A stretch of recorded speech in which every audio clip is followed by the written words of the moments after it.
3. Ini kami akan memenuhi tugas mata kuliah Filosofi Pendidikan tentang demonstrasi seksual. Sebelum itu kami akan memperkenalkan diri dulu. Yang pertama, saya sebagai moderator atas nama Ibu Samara, dan rekan saya ada Ibu Salma, ada Ibu Nurmina, Ibu Nurhikmah, Ibu Nurjana, dan Bapak Arfa. Oke, jadi teman-teman santai saja lah, santai. Jadi sini kan kita akan membahas tentang bagaimana situ pendidikan yang memerdekakan peserta didik. Jadi sini kita akan membahas ada 7 poin dan 7 topik. Yang pertama, bagaimana pendidikan yang berpihak pada peserta didik. Yang kedua itu pendidikan yang berpihak kepada peserta didik itu seperti apa. Kemudian yang ketiga tentang strateginya. Yang keempat tentang pendidikan yang memerdekakan peserta didik. Kemudian yang kelima, pendidikan yang berpihak dan memerdekakan peserta didik pada abad yang ke-21. Kemudian yang keenam, bagaimana sih penerapannya pada abad ke-21 itu, dan yang terakhir, apa ada tantangan yang dihadapi dalam memerdekakan atau yang berpihak pada peserta didik. Baik, untuk pertanyaan pertama saya bertanya kepada Ibu Salma. Jadi menurut Ibu Salma ini, menurut Ibu bagaimana sih pendidikan yang berpihak itu seperti apa? Oke, baik. Terima kasih atas pertanyaannya, Ibu Moderator. Saya akan menjelaskan bagaimana pendidikan yang berpihak kepada peserta didik. Menurut saya, peserta didik bergerak dinamis sesuai dengan perkembangan dan zaman. Sesuai pendidikan yang harus menyadari bahwa pendidik adalah makhluk yang bertugas menuntut peserta didik untuk dapat belajar sesuai dengan potensi dalam diri peserta didik, serta mengikuti perkembangan lingkungan dan zamannya, sehingga pendidikan haruslah berpihak pada peserta didik serta harus menghargai keunikan dan keberagaman mereka. Baik, saya kembalikan kepada Ibu Moderator. Oke, jadi itu kan secara umumnya ya kan, ya bagaimana pendidikan itu berpihak kepada peserta didik. Mungkin ada contoh konkretnya dalam lingkup sekolah, misalnya dalam kelas lah, bagaimana sih pendidikan itu yang berpihak pada peserta didik, lagi kakak selaku ibu guru yang akan selaku guru nantinya lah, bagaimana? Ya, terima kasih kesempatannya Ibu Moderator. Pembelajaran yang berpihak pada peserta didik, yakni salah satunya dengan memberikan kesempatan kepada peserta didik untuk mengemukakan pendapatnya serta memberikan kebebasan peserta didik untuk berkreasi. Pendidikan berpihak pada peserta didik adalah pendidikan yang memfasilitasi kebutuhan peserta didik, karena peserta didik terdiri dari berbagai latar belakang dan karakteristik yang berbeda. Pendidikan menempatkan peserta didik sebagai pusat pembelajaran dan diikuti sebagai fasilitator dalam membimbing dan menerapkan peserta didik. Jadi menurut bersama pendidikan yang berpihak pada peserta didik adalah memberikan kebebasan ya pada peserta didik untuk berkreasi sesuai dengan minatnya dan istilahnya. Oke, mungkin kita akan membahas terkait tentang strategi pendidikan yang berpihak kepada peserta didik. Mungkin saya bertanya kepada Ibu Nurmina, bagaimana atau apa strategi sebenarnya yang digunakan untuk pendidikan yang berpihak kepada peserta didik? Oke, baik, terima kasih atas kesempatannya. Di sini ada beberapa strategi pendidikan yang berpihak pada peserta didik. Ada yang pertama yaitu memberikan ruang kepada peserta didik sesuai dengan bakat dan minatnya. Misalnya dalam bidang seni, olahraga, musik dan sebagainya. Yang kedua yaitu meluangkan waktu untuk belajar dan bermain dengan peserta didik, belajar dengan suasana yang menyenangkan bagi peserta didik. Terus yang ketiga, strategi yang ketiga yaitu mengakomodir keterampilan abad 21 dengan tetap menanamkan karakter pelajar Pancasila seperti berpikir kritis, komunikatif, beriman dan bertakwa, kolaborasi, gotong royong, mandiri, serta berkebinekaan global. Saya kembalikan kepada moderator. Karena ada 3 strategi yang dapat dilakukan untuk berpihak pada peserta didik. Yang pertama itu di mana memberikan ruang kepada peserta didik. Kemudian yang kedua itu meluangkan waktu untuk bermain. Jadi tidak hanya berfokus kuliah, belajar terus, jadi dilakukan dengan bermain. Kemudian yang terakhir itu mengakomodir keterampilan abad 21. Nah, nanti terkait keterampilan abad 21 itu kita akan bahas pada nanti saya akan menyampaikan dulu kepada apa. Kemudian kita masuk ke pertanyaan yang ketiga. Terkait tadi kan kita sudah bahas tentang berpihak kepada peserta didik. Kemudian sekarang kita akan membahas tentang bagaimana pendidikan memerdekakan peserta didik. Jadi saya mau bertanya pada Ibu Nurima terkait bagaimana sih pendidikan yang memerdekakan peserta didik itu seperti apa? Silakan. Baik, terima kasih atas kesempatan yang diberikan oleh moderator. Saya akan menjawab bagaimana sih pendidikan yang memerdekakan peserta didik itu. Jadi, pendidikan yang memerdekakan itu menurut Ki Hajar Dewantara adalah suatu proses pendidikan yang merupakan unsur kebebasan anak didik untuk mengatur dirinya sendiri, bertumbuh, berkembang menurut kodratnya secara lahir dan batin. Kemudian dalam proses pembelajaran, guru memberikan kebebasan dengan memberikan kesempatan kepada peserta didik untuk mengungkapkan pendapatnya serta memberi kebebasan untuk berkreasi dan berkolaborasi sehingga peserta didik dapat terlibat aktif dalam proses pembelajaran dan mampu mengembangkan potensi yang dimiliki secara maksimal. Guru juga dapat menciptakan pembelajaran berdiferensiasi agar pembelajaran sesuai dengan kebutuhan seluruh peserta didik.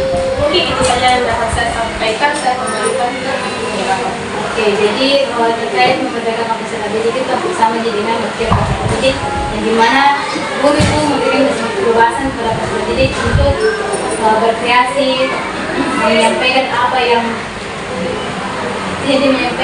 dia mau. Dia tidak kan pasti bahwa kamu harus seperti ini, kamu seperti ini. Oke, jadi kita akan masuk ke terkait pendidikan yang berpihak dan memerdekakan peserta didik dalam abad ke-21. Mungkin dari Bapak Arfa ingin bagaimana sih pendidikan yang berpihak dan memerdekakan peserta didik pada abad yang ke-21?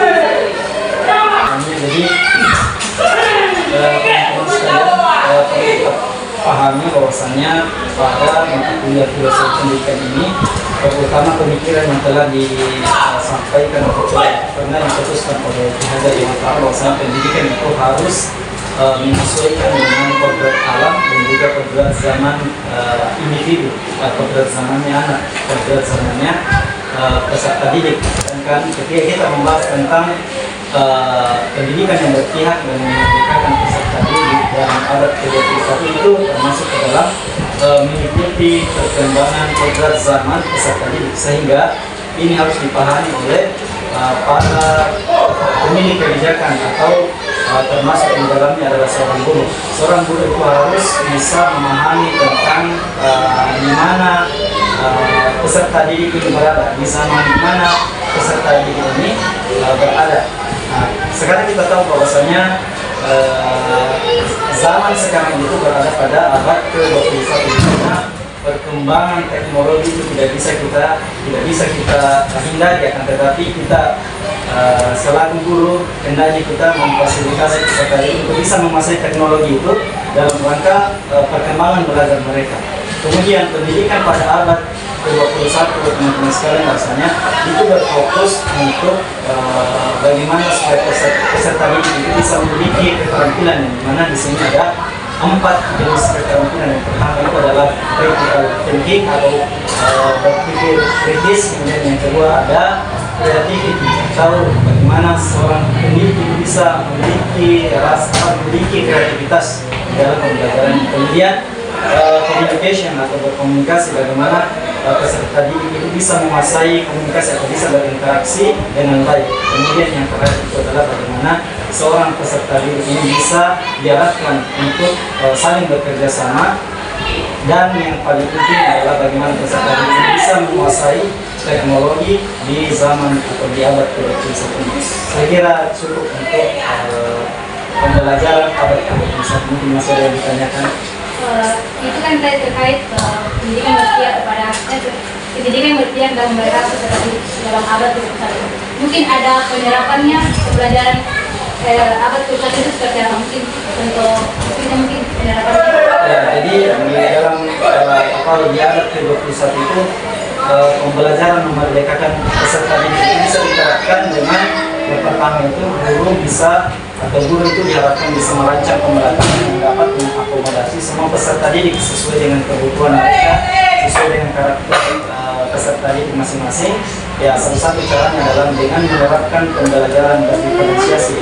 Karena dengan pembelajaran berdiferensiasi, seorang peserta didik bisa merasakan merdeka di dalam belajar, dan juga guru menyediakan pembelajaran yang sesuai dengan kebutuhan mereka sehingga bisa mengakomodir semua kebutuhan peserta didik. Kemudian untuk mengetahui karakteristik dan kemampuan awal peserta didik, guru dapat mampu untuk atau guru bisa melakukan tes diagnostik.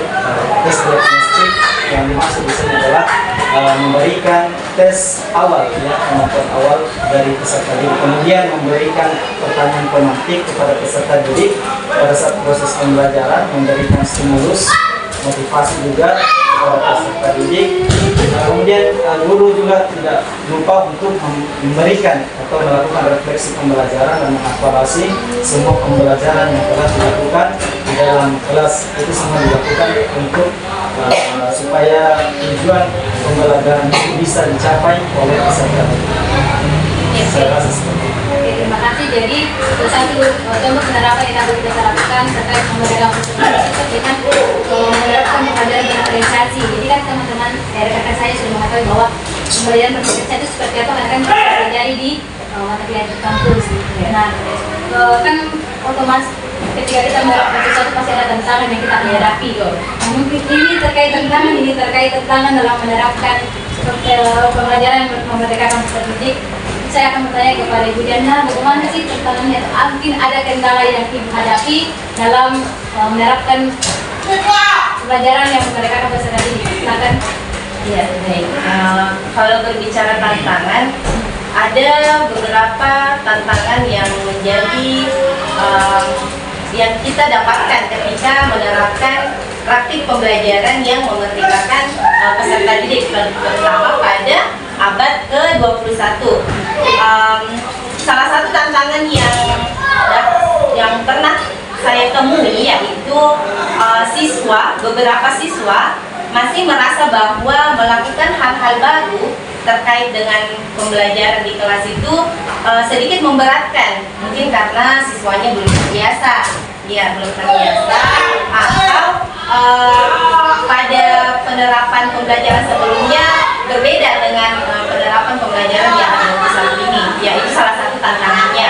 Kemudian yang kedua, masih kurangnya pemahaman orang tua dan masyarakat bahwa pemerintah menerapkan pembelajaran yang memerdekakan ini tujuannya sangat bagus. Ya, jadi masih kurangnya pemahaman mereka akan tujuan dari pendidikan nasional ini. Jadi bisa dibilang peran orang tua dan masyarakat itu ini mempengaruhi mengenai mereka peserta didik, ya? Iya, betul sekali. Jadi peran orang tua, peran masyarakat itu sangat penting karena anak juga lebih banyak di rumah. Jadi orang tua juga terlibat untuk mengawasi anaknya. Ya, itu benar. Oke, jadi baik, sini kita sudah membahas beberapa poin. Nah, pembahasan terakhir ini kita akan membahas tentang bagaimana sih cara sebenarnya mereka peserta didik dan berpihak kepada peserta didik. Mungkin ada rekan-rekan yang ingin memberikan contoh praktik baik terkait berpihak kepada peserta didik dan memerdekakan peserta didik. Iya, baik, Ibu Novi, saya ada sedikit referensi salah satu sekolah di Jakarta, namanya itu SD Kembang. Ya, sekolah ini didirikan pada tahun 2003. Sekolah ini beralamat di Jalan Kemang 2 nomor 1 Mampang, Perapatan, Jakarta Selatan. Nah, dari proses seleksi masuk siswa di sekolah ini itu diterapkan observasi. Jadi bukan melalui tes tulis, tapi guru mengobservasi siswanya, mengobrol bersama, melihat kemampuan peserta didiknya.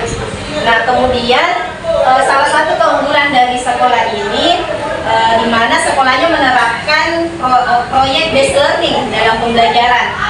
Ya, betul, ada proyek based learning. Jadi proyek based learningnya ini di mana siswa akan membuat satu karya.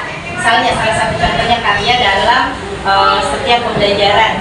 Kemudian ada juga namanya teman-teman Jumat Ceria. Iya, jadi Jumat Ceria itu siswa akan memilih masing-masing siswa memilih minatnya. Jadi ada kelas menjahit, ada kelas memasak, ada kelas menari. Ya, iya betul, memerdekakan peserta didik sesuai dengan minatnya. Iya seperti itu, salah satu yang referensi SD Kembang di Jakarta. Kan tadi ada ya contoh praktiknya kan itu kan berada di luar. Mungkin dari teman-teman di lingkup dari sekolah PPL ini ada contoh praktik baik terkait abad ke-21. Baik, menurut pengalaman saya pribadi selama PPL di sekolah kita di SDI Botomani, ada beberapa yang saya dapatkan pada yang memerdekakan peserta didik lah ya, yaitu penggunaan teknologi pada zaman sekarang. Karena kan zaman sekarang anak-anak bisa membawa HP ke dalam kelas, dan pelaksanaan ujiannya itu kita lihat menggunakan Google Form sekarang dan tidak menggunakan kertas lagi. Kemudian dalam penggunaan aplikasi seperti Quizzes, Wordwall dan sebagainya, ya Kahoot juga, saya rasa itu lebih memudahkan dan lebih kreatif, dan anak-anak juga tertarik evaluasi yang diberikan sama gurunya, seperti tebak gambar, apalagi namanya spin sama open the box. Jadi pada abad ke-21 itu terlalu banyak lah yang bisa kita gunakan untuk mereka peserta didik. Contohnya saya seperti bisa masukkan terkait misalnya pada saat kita memberikan ujian itu digunakan lagi kertas atau buku dan pulpen, dan kita menggunakan aplikasi yang ada pemaparan teknologi. Itu juga kita mengundang semangatnya siswa, ternyata siswa lebih suka kalau ujiannya pakai aplikasi, jadi lebih semangat. Lagi kayak aplikasi tahu kan kita langsung tertera tentang pertandingan siapa mendapatkan poin lebih tinggi kan, Jadi anak-anak semangat. jadi lebih semangat. Ya, baik itulah pembahasan terkait pendidikan yang berpihak dan memberikan peserta didik. Saya sudah ambil tarik kesimpulan terkait jadi pendidikan berpihak memberikan peserta didik itu kita memberikan kebebasan kepada peserta didik, kebebasan untuk berkreasi terkait penerapannya di dalam abad ke-21. Seperti tadi kalau kan dalam kelas kita bisa menerapkan pembelajaran bervariasi dan pemanfaatan teknologi yang ada. Jadi itu saja pembahasan kami terkait bagaimana pendidikan yang berpihak pada peserta didik dan memerdekakan peserta didik pada abad ke-21. Sekian dari kami, kurang dan lebihnya kami mohon maaf. Assalamualaikum warahmatullahi wabarakatuh. Waalaikumsalam warahmatullahi wabarakatuh.